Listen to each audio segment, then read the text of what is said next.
Okay, this came on a whim, as a matter of fact, rather than something that was planned. And as you can see, Laura just managed to slot it in as an annex to the seminar. Now, normally I bring up something new. At these seminars, it's always to look forward to what's coming next, right? And what lies over the horizon. And there's always a surprise over the horizon, isn't there? There can be shallow waters, there can be land, there can be 101 things. So what are we about to encounter in a few weeks' time? And I'd like to take you through the scope of this presentation. It's not a technical presentation as such. It's an awareness and mindfulness, and I'd like you to show some concern about a few fuels and stuff. But I'd also like you to show some, what can we call it? What would you like to show in this case? Curiosity, okay? And this is to tickle your curiosity because it's something that's coming. We've heard a lot about it, but we know very little. I asked somebody this morning, I didn't ask, I said it's about NZF. And the question was, what is NZF, right? In 2 weeks' time, on the program of the IMO at MEPC, and look at this, it's extraordinary session number 2. It's an extraordinary session. It's unusual for MEPC, the Marine Environment Pollution Committee, to hold an extraordinary commission. So why are they holding an extraordinary commission? And then the one after that straight away is greenhouse gas emissions, and the one before it is also talking about all this sort of stuff. And so what are they going to talk about? They are going to talk about MEPC, extraordinary session, is going to be about this framework. What is it? It is to adopt an already approved IMO, and what is this? It's a net zero legal framework, or near net legal zero framework.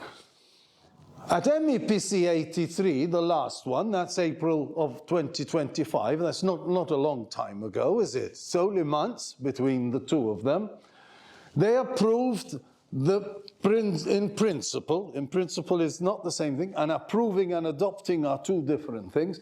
They adopted or approved to adopt. To adopt, after you have adopted, you then sign. After you sign, you ratify, you accede to, and it moves on to become part of Maltese legislation, part of any legislation of any other administration.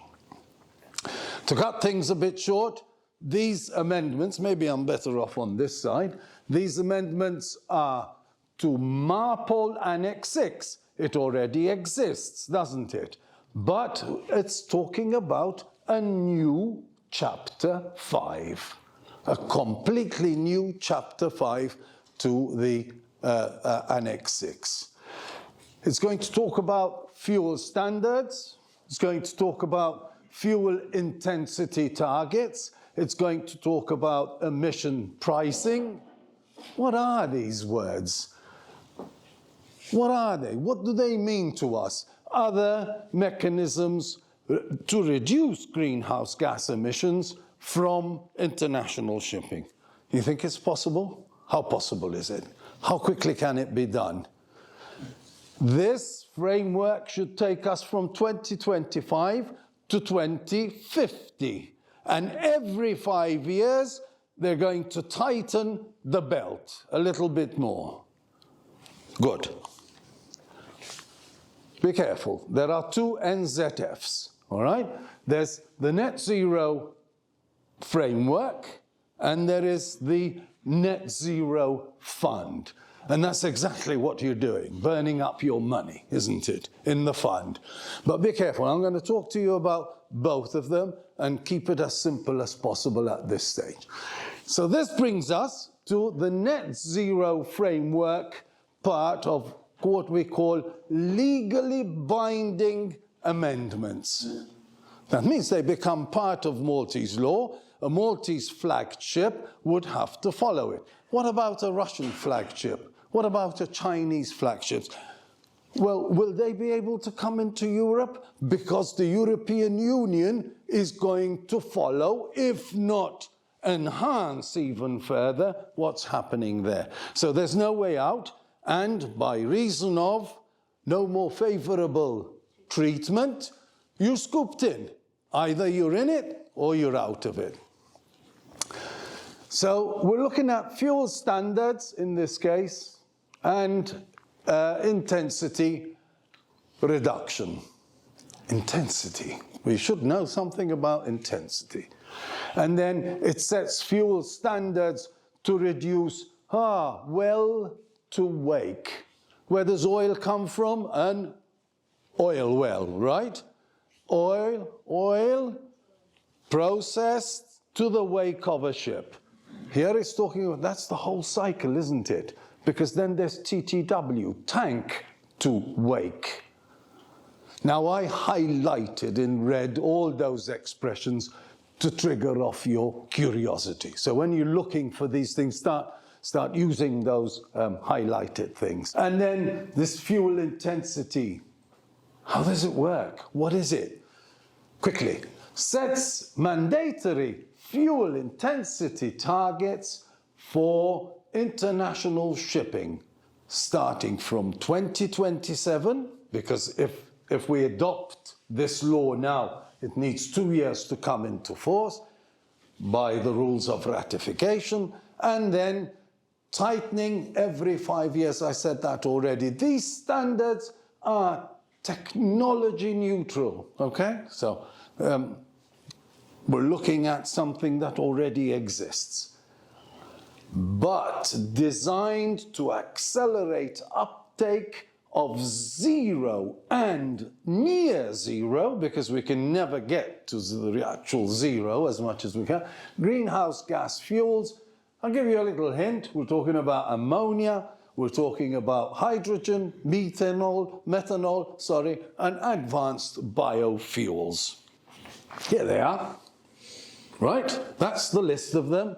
Those are the fuels we have. Those are the fuels we're going to have, or we already have, and we're already making use of. And if I look at this little thing here, nice, yes, LNG, oh, good. Electric power, yes, and then we're looking at hydrogen, but nuclear, look, who's running the nuclear? It's a military vessel, which means you need rigorous, very strict disciplines to handle this sort of stuff. This is already going on, biofuels and so on. But of course, looking at that picture, naturally, some are good, and some, oh, what happened? Sorry. Some are good, some are bad. You agree with me? Which ones do you think are the bad ones? There's the baddies. We got them, haven't we?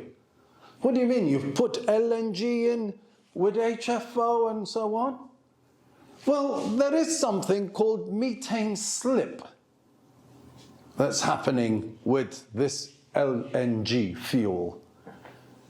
And it still produces CO2 and SOx and NOx and all the other stuff, even though it's LNG. So is that on the way out? This year alone, 9 LNG carriers went to the breakers. Up to now, August, end of August. How many more till the end of the year? And how many more next year? But is that the end of LNG? Perhaps not. Well, here's the good ones. And, oh look, Laura. I put that on specially for you. The Laura Maersk was the first, she might have called here, but I think she operates in the North Sea.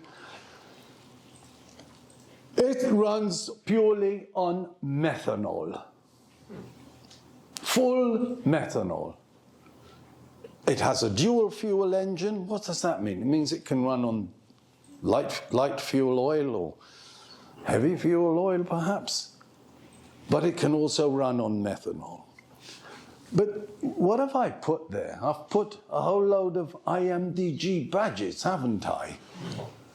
Which means that all those three, hydrogen gas, they used to talk of a hydrogen bomb, remember? So that must be quite wicked. Ammonia, if you just smell ammonia like that, it will constrict all your piping and you don't breathe anymore. And methanol, highly corrosive, right? So we're using three fuels which bring a whole load of baggage with them, don't they? And that baggage means that people can get hurt, there can be explosions, there can be incidents, there can be accidents with these good green fuels, as one might call them. However, it's not the end of the world. There's also biofuels, advanced biofuels, if you like, and they are living. They come from living things, from plants or from animals, if you like.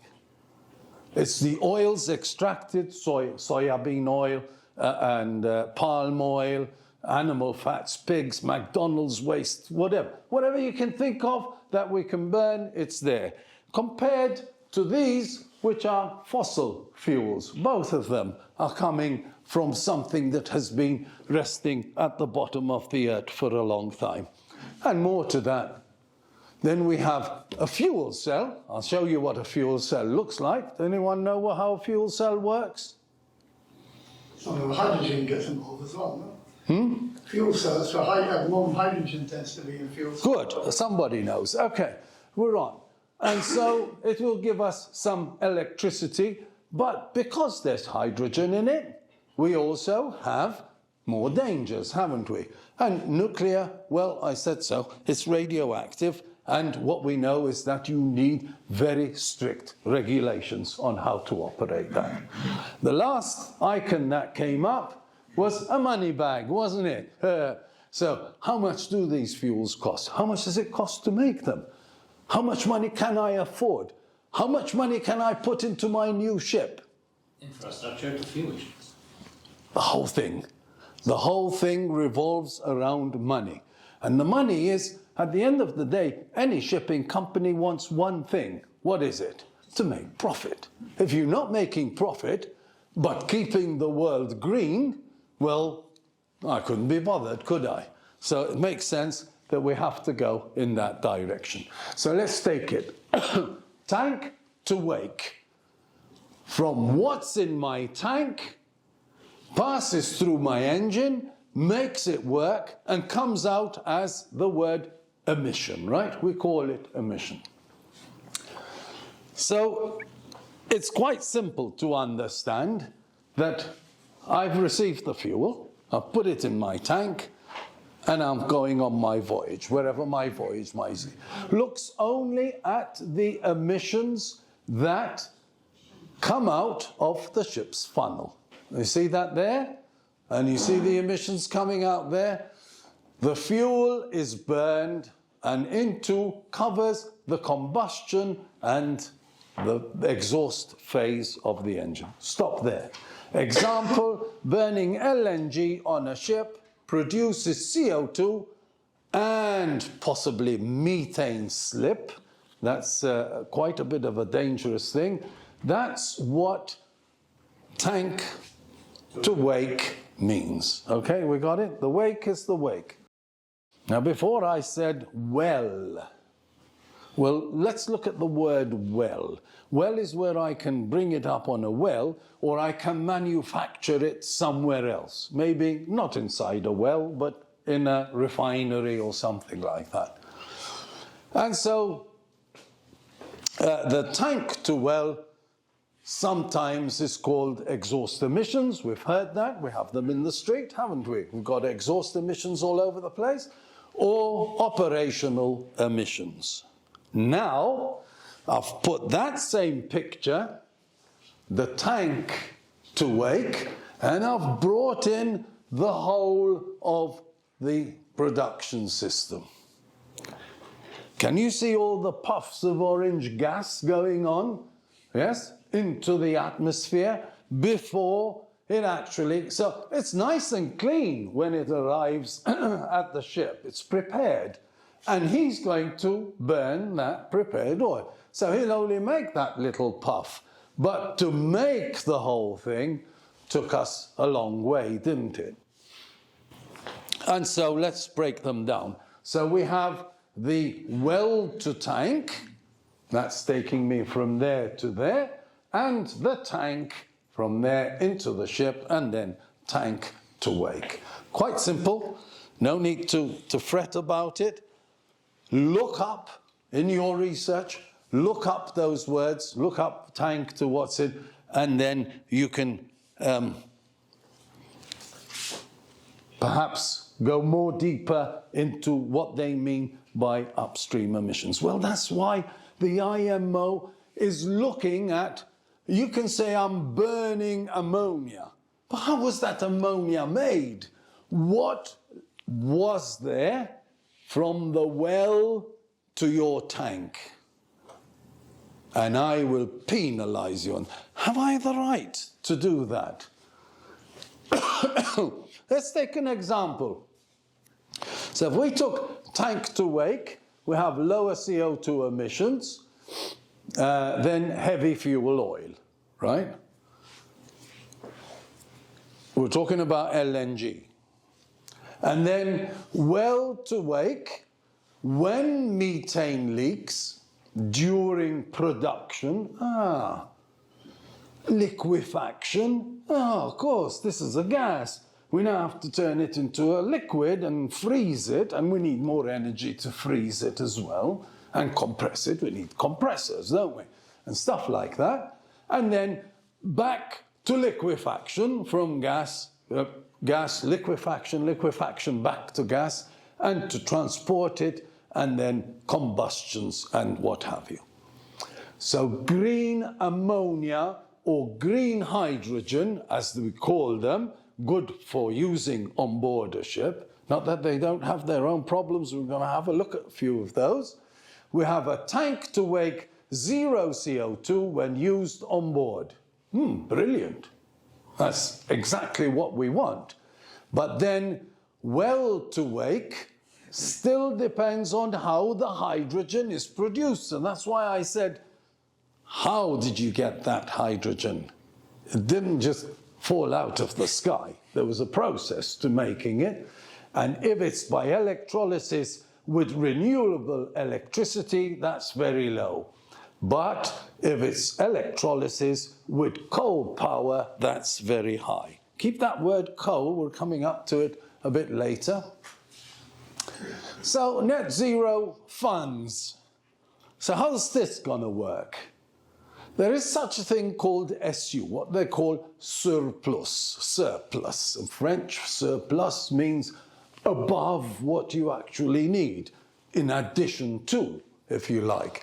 And it talks about a surplus unit is awarded to a ship that does better than it is required to in being a green ship, if you like, or a what's it, and better than its stricter than the stricter target called the direct compliance target.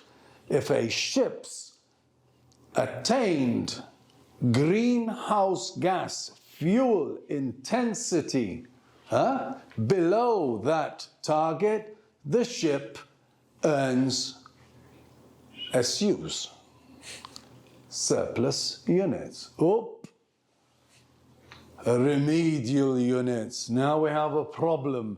We need a remedy. Something's going wrong. A remedial unit is something a ship must acquire or pay.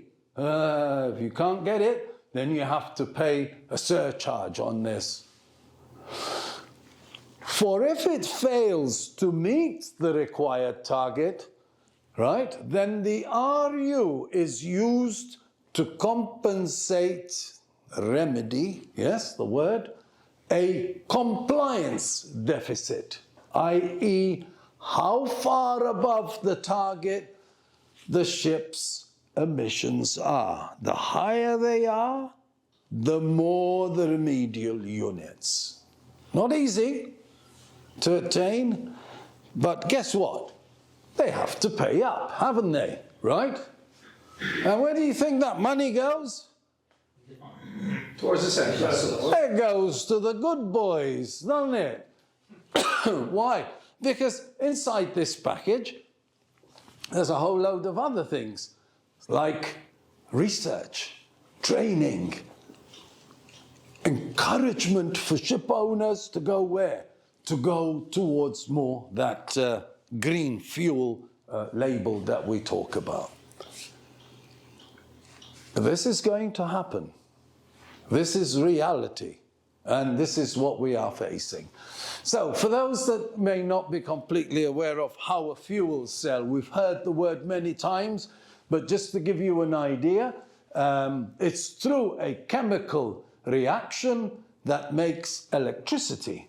And what you're doing is through a membrane, you're putting in hydrogen, which you collect again, you pass it through here, but then you catch it back. Water, you're not really interested, although in most cases it should be fresh water, so you are catching back what it is. There's very little waste in this. You're producing electricity, and the electricity is driving your motors. But, of course, depending on how much hydrogen you have, because at some point in time that hydrogen will be exhausted in what it can do and produce electricity, and how much electricity you need. Because if you have big electric motors, of course, your consumption's going to be quite high. And how much hydrogen are you going to carry, and how much water are you going to carry that would take the space of your cargo? Don't forget, we're talking about cargo ships. So the more of this you put on, in terms of hydrogen, ammonia, and so on, in comparison to LNG, you'd have to take double the volume of that cargo in almost all cases. So that's the cell. And then in this framework, there is something else, which is called the OCCC, which is the onboard carbon capture.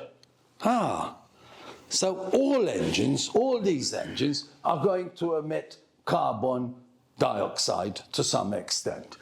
And if I can capture that and then contain it, I can sell it to somebody ashore, like Coca-Cola. When you buy a drink, it's full of carbon dioxide, isn't it? That's what it is. And what else do they use carbon dioxide for? For so many things. Even in medical scenes, it's used. Firefighting. Think, where else do we use it? So many other places. Right, there's your curiosity. Where do we use CO2? What's it used for? But what are we doing? We're capturing our own exhaust. We're filtering it. We now have to compress it and freeze it to put it into a liquid tank. So I'm using fuel, but I'm also adding back a weight. Each time I put a weight on board my ship, I carry less cargo. So that doesn't make total sense, does it? However, we can capture it, we can treat it, liquefy it, contain it, and then shove it ashore and get some money back for it. It wasn't free, the compression, liquefaction, and so on and so forth. Neither will be the collection, neither will be the transport. So, but at the end of the day, what do we know about those emissions? As they are coming out through the funnel, what's happening there? What are we watching? There's a word called monitoring, yes? All emissions today have to be monitored. Whatever fuel you're using, You need to monitor that. Not only monitor it, you have to collect that data, and when port state control come on board, where are your records for this? And during ISM audits, and so on and so forth. So it's not really something of the future. It's already happening. It's all in there. Auxiliary engines, main engines, exhaust comes out, clean it, blah, blah, blah. This is what it looks like on board ship. 2 big tanks, normally, on one side, possibly 2 on the other. The bigger your ship, the bigger your engines, the more you can capture, the more money you can get from sending it ashore. It's called money for old rope in nautical terms, isn't it? Sorry. And this is just to give you a rough idea of what it would look like in terms of, well, these ships still have tanks down here, but these container ships, imagine a container ship now with a fuel tank that takes up something like 100 TEUs at least. So that's already a big sacrifice if I'm taking LNG as a fuel. And now you want me to put a tank somewhere. I can't put it on deck because I want to put the containers there. So when it comes to balancing the profit against the losses, how much cargo can I carry? This is a very complex subject. And I'm sure you're realizing that when your curiosity runs absent without leaf and gone in all directions, you're going to find out a lot more. So one other thing that comes up in the framework calls for the use of sails. Well, 1, 2, 3 are normal kind of sails, I'd call them. And I'm sure you've seen pictures of these on the internet, and some ships already have them. There are 2 types that I would like to talk to you about, which is the rotor sail and the ventilated sail. Very interesting, nice piece of physics coming up. And here's the rotor sail. It uses the Magnus effect, which is, you know, the wings of an aeroplane and what the aerofoil looks like. It works the same in hydrofoil, but this is the Magnus effect here. And what I'm going to do is, using these pillars, by just making them rotate in a direction favorable to make it into an aerofoil, I will reduce the pressure on the high side, if you like. Increase the pressure on the high side, reduce the pressure on the high side, increase the pressure on the low side, and we get forward motion. Looking at one of these from the inside, it's nothing but a fiberglass shell around the frame, if you like, resting on 2 bearings with an electric motor underneath. And that's what it would look like. It has at the top a thumb disc. Any idea why it should have a thumb disc at the top? Well, if I had to create this spherical thing going round with a lot of air going around it, there is the possibility of a vortex happening at the top. So by putting a cap on it, I can increase its centrifugal speed, if you like, or keep it running smoothly. I stop the and focus more the energy on the cylinder. All I need is an electric motor down here, which will make it go round, and that's it. How does it work? Effective on beam winds. Why? Because the beam wind will hit it, the low pressure is here, the high pressure is there, and it pushes my ship ahead. 1 gives me 1 push. 2 give me 2 pushes. 3 pushes, right? So the more of these that I can stick up, as long as I have beam winds, they're good. If it's a stern wind, useless. But there's still the windage of the actual pillar, isn't there? And on headwinds, like a normal sailing boat, you can take a little tack and gain at least a forward component out of the resultant force.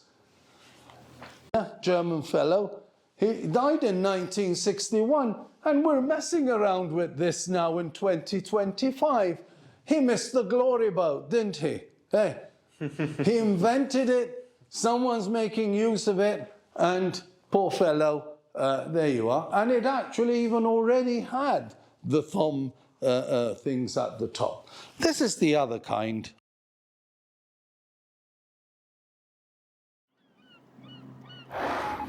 As a ship owner, you face different challenges. Fuel is getting more expensive. Environmental regulations for greenhouse gas emissions are tightening, and the public asking for a decrease of carbon emissions. So, how do you reduce CO2 emissions for your vessels? With our third-generation Econwimd VentoFoil, we bring aeronautic technology to your new or existing vessels.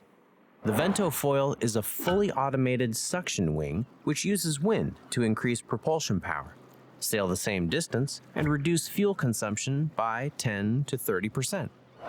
How does it work? In 1 or 2 days, the VentoFoils are installed on your vessel. The built-in ventilators create a vacuum behind the wing, which multiplies the force of the wing by 5.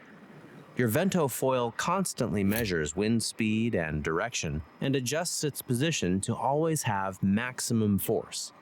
The wings can be easily tilted during cargo operation. So the result? Reduction of fuel. So you save costs, your vessels are compliant to regulations, and you are much closer to your carbon emission goals. Econwimd VentoFoil, proven and patented technology born in the North Sea, ready for your vessels. Would you like to know more? And similarly, we have another one, also on the Rotor Sails, if you like. Thank you. These operate in the PDF thing, okay? So I tested them, and you can watch them. So the beauty of this, as you can see, it's a 40-foot container, and the whole thing can pack away inside a container. So when you're doing cargo operations, you shut it down, fully automated, works by computer, wind direction, GPS has to be connected, and some of the steering arrangements need to be coupled up to know what's going on. So the end, coming close to the end now, why did I want to propose that we have this little talk here? Is the training aspect. We have discussed fuels that bring with them new dangers. We have discussed fuels that bring with them new technology. We have discussed, shall we say, fuels that will require greater attention. If I look on the screen, all I can see there is that it's going to apply for ships over 5,000. We're not looking at domestic shipping. We're not looking at military stuff. And neither are we at the oil industry as such. MODU and all that are left out. Hey, we do have super yachts in here. So ships over certain tonnage, they're going to be involved. We'll leave the semi-submersible and so on. STCW, amendments anticipated. For sure, for sure, for sure. Engine room department will be impacted. They burn this fuel, don't they? So what about the deck department? They handle it. It's not just putting up a Bravo flag now, is it? It's going to be greater dangers in that some of this hydrogen gas may be leaking or what have you. And then we're going to need endorsements. You want to work on a full ammonia ship, on a full methane ship, you must have an endorsement. And then super yachts, yes, they are also in the picture. Abramovich's, he sold it, the Alpha, I think it was called, operated 2 massive generators for 3 years without the yacht going anywhere. Why? To keep stable the security system they have on board. Can you imagine that? So let's talk about training providers. And there it says that the maritime training industry, in consultation with the flag, because in 2 weeks' time, it's the flag that is going to be doing what? Voting on whether this framework is adopted. That's where it all starts, doesn't it? And then in consultation, they should develop new programs based on the requirement that we have identified, like those from the Decarb Hub Lloyd's Register, hint, hint, go there and have a look, okay? And the EMSA website, where there's a whole load of this stuff. I don't need to tell you where to look up your stuff. You know what ChatGPT and so on can do, but they're on the slideshow. So anytime you like, you can pick them up from there. And now let's look at some facts, right? And we've got biofuels. It's either animal fats or vegetable fats. And a 20,000 ton box boat going from China to Brazil would require the fats of 1 million pigs. Where do I get 1 million pigs from? But the other question is, what other gases went into the atmosphere to rear 1 million pigs? Are we missing the wood for the trees? Yes? A bit worrying, isn't it, all of this? And then biochemicals, if we look at veg oils, it says all ships land the same size of Germany. Think of deforestation. If we're looking at palm oil, soy, something's flashing there. You're not about to explode, isn't it? And so we need an area the size of Germany alone. But we don't have it, so we might need to deforest a little bit. Oh, never mind. A bit here, a bit in Brazil, a bit there. And then linear bus. Did you ever stop and realize this? A bus battery, they're not small, they're quite big. To produce that, you require diesel from a truck working every day for 20 years. We don't realize this, but to get hold of the materials, you need those great big diggers, and then you need those great big trucks and put it on. And what are they working with? They're not working on battery cells, are they? For sure not. So look at that diesel. And then we need the furnaces to extract it from there, and then we need to shape it into whatever, more heat, more energy. And I'm not joking. Now, I brought some guests along. I think we're all familiar with them. Crude oil, yes. LPG, LNG. He's got more than he wants now because he can't sell it to anybody except to India and China. He'll have it because he's building ships. And he could do with any fuel he can get hold of as long as he builds ships. And would you know that from now, for the next 5-10 years, there's something like 743 box boats on order, all with different percentage of what kind of fuel they are going to take, whether it's going to be methanol, ammonia, whatever it is, but there they are. Do you know that the bulk of them have opted to go back to LNG? So the demand now will be, we need LNG ships. I didn't realize I got those on my head. We need LNG ships now because suddenly the next 700 and what's it, take away 200-300 from there, 400 ships are going to need LNG. This one is going to make America great again selling coal. To whom? To whoever's making hydrogen. So think a little bit. That's why I said, I want to put into your heads and this one will take anything that comes as long as it's smuggled in. No worries there. That's where I got the information from. If you click on that, you can find this article, and then one thing will lead to another, and I don't want to keep you anymore. I do hope I have struck a little flash of light, a spark onto how little or how much you thought you knew about it, but don't really know about these new fuels. And so I wish you luck in your research and what have you, and thank you for the applause. End of session. Any questions? If the flag administration doesn't ratify and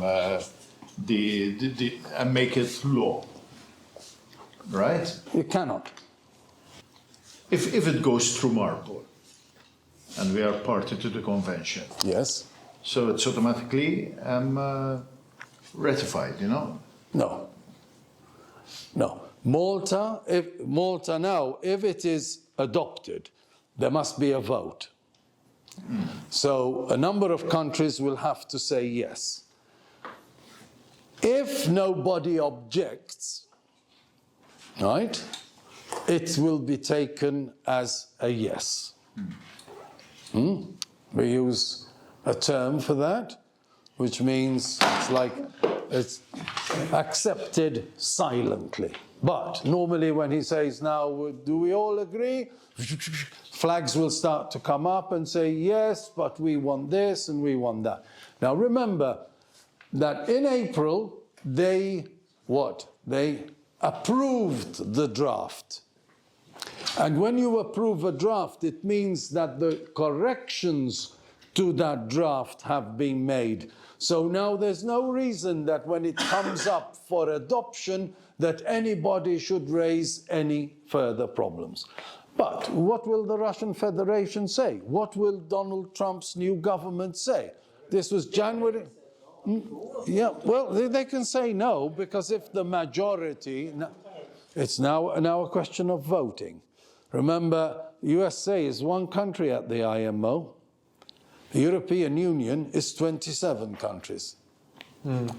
You get it? We've got more say, even though it's just as large, or We need whatever. 60% or 70%. I can't remember. I don't know. It will depend now on how many.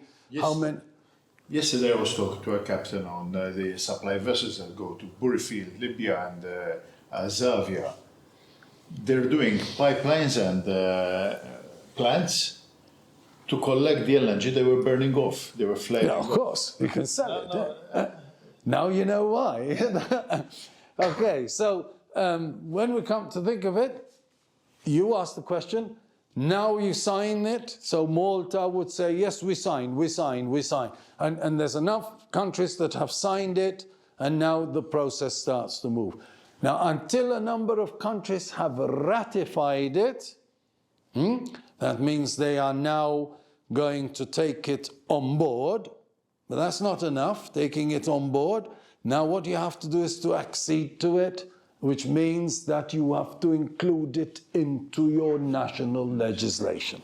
But yes, Malta would have to do it on the simple grounds that we are a European Union member, and if the directive from the Commission is go for it, you have to go for it. And it's as simple as that.